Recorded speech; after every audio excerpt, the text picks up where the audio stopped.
Moi roztomili, posłuchajcie o szkopcu. Co to było? Jeśli se jeszcze ktoś wspomni.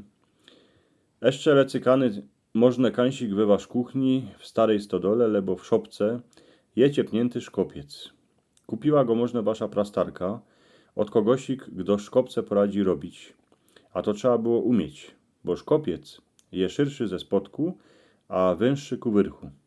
Kiejsi hańdowni się do niego doiło mlyko, a po tym nie skorzy, jak już były ocelowe ampry, to się we szkopcu nosiło wodę, albo bai się do nich suło obili dla gowiedzi. Szkopiec stał dycki w kuchyni, a na ozajst musiał być porządnie wypucowany, bo inaczej mlyko się mogło zamarasić, a zepsuć. Gaździno wypucowany szkopiec se postawiła pod wymie, a pięknie se do niego strzykała mlyko z cycków. Jak już był pełny mlyka, a piana się zrobiła na wyrchu, to szkopiec wyglądał jako krygiel z piwem w aryndzie. Wiele razy było tak, że gazda gor w lecie, jak był hyc, to brał szkopiec ku gębie, a się napił takiego mlyka, chnet jak się podoiło krowę. Ale przeca po nikierzy z was se wspominocie, jak żeście byli dzieciami, to mama lebo starka wzięli a naloli wam do gorczka ciepłego mlyczka, a żeście mieli białego fusa z piany.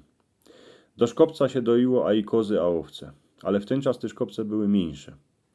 Dycki jednako się ich robiło z desek, co się ich choblem gładziło.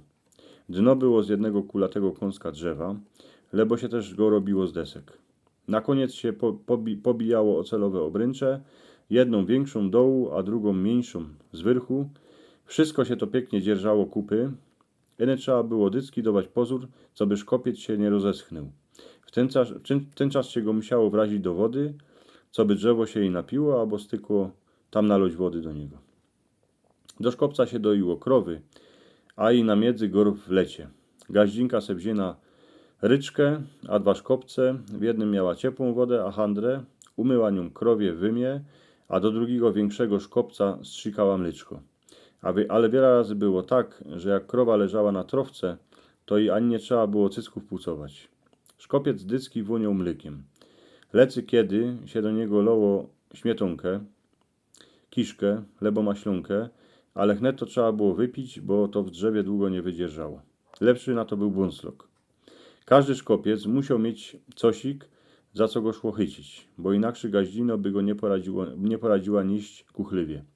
Tuż bądź na tej mniejszej obręczy był zęgiel, aspoň z jednej strony, albo jedna klepka była delsza, a w niej była zrobiona dziurka, co się przez nią przesterczyło baj drut, lebo porwóz, a tak to się nosiło. Bo przeca szkopiec pełny mlyka był ciężki, a wiele razy było tak, że gaździno musiała 2-3 lebo więcej szkopców przysmyczyć ku chałupie. Szkopiec szło dycki lahko sprawić.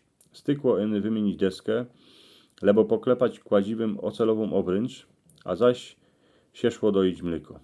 Dziś szkopce są już eny w muzeum, ale furt do nich jeszcze doją mlyko, baczowie w sałaszach.